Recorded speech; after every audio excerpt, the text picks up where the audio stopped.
Hey guys, it is July 2021.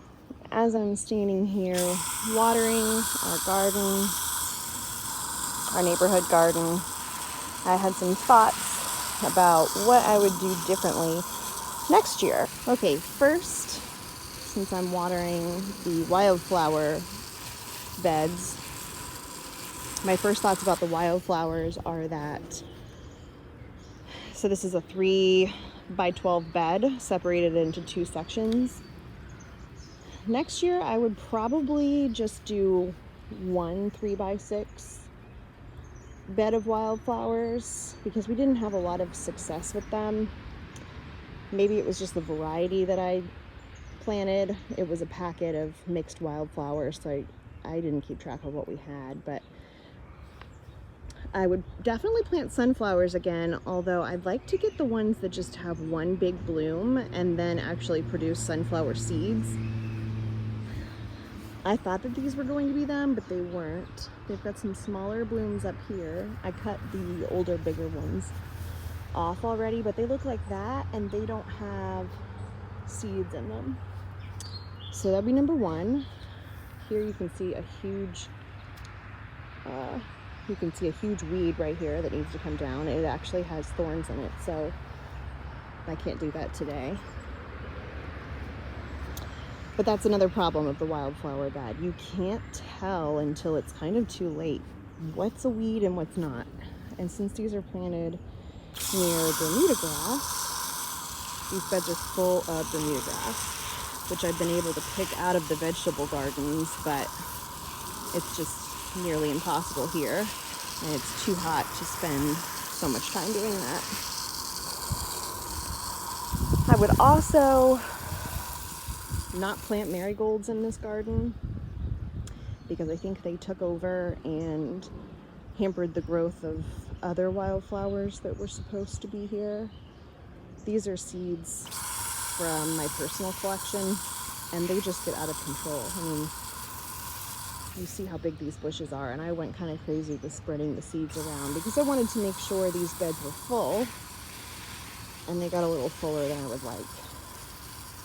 So I would not plant these at all.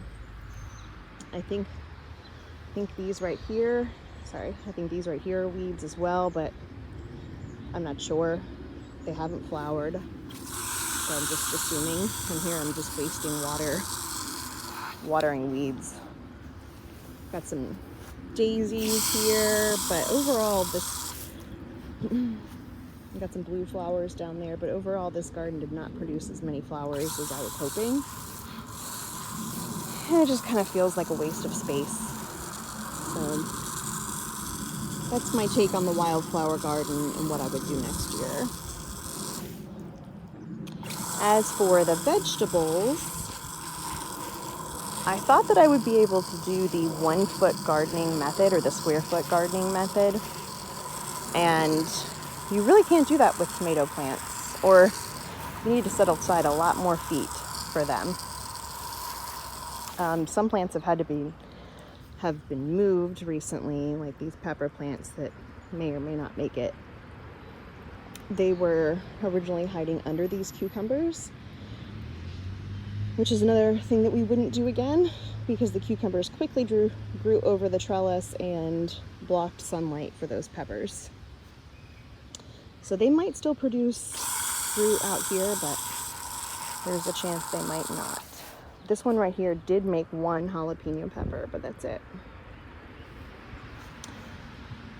I would give the tomato plants a lot more space, and I would probably convert one or both of these wildflower beds into vegetable beds to give the tomatoes some space. These okra under here, I moved those to another part of the bed because they were getting sun blocked by these tomatoes.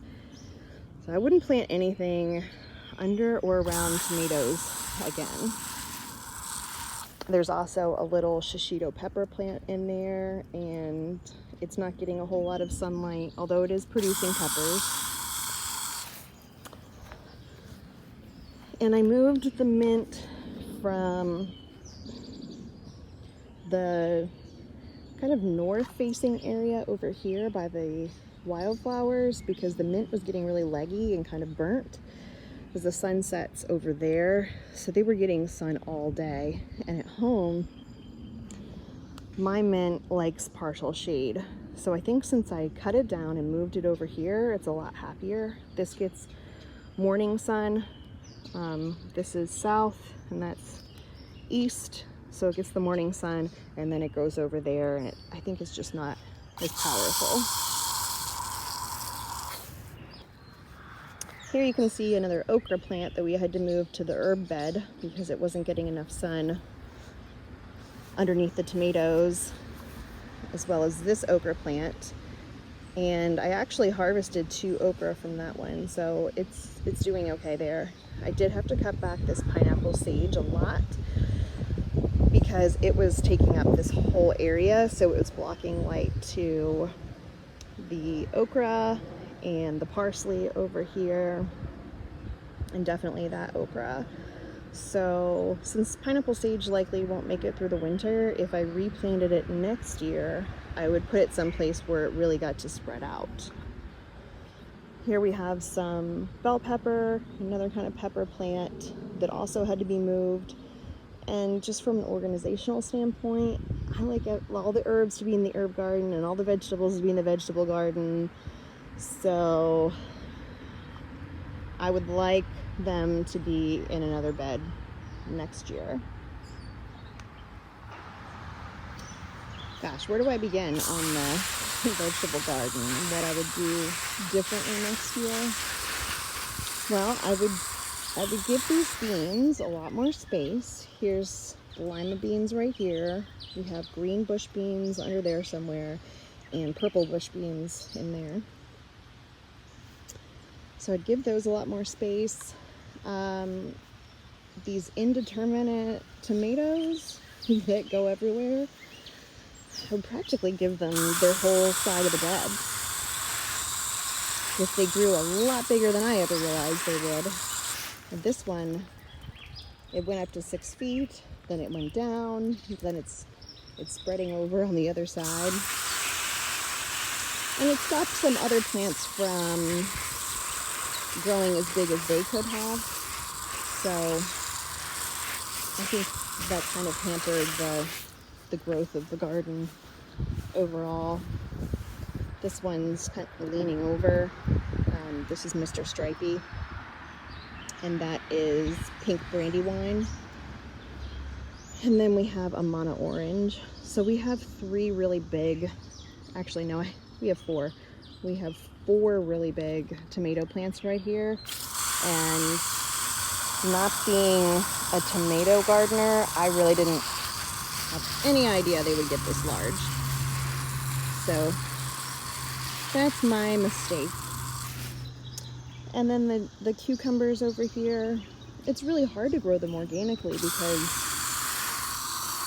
I think the ants got to them this year. So I would maybe treat them with something next year.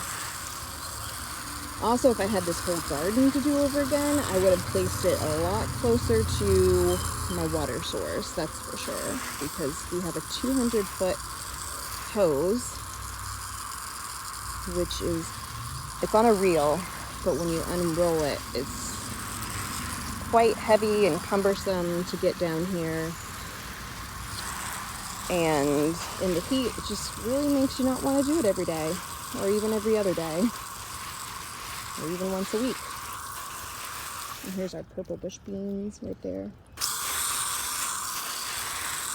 So lots of things have been learned this summer, and I think we'll be more prepared for next year in 2022. So if you have any comments or want to tell me things you did differently in your garden, leave them in the comments below, and I would love it if you would give a thumbs up and subscribe to my channel.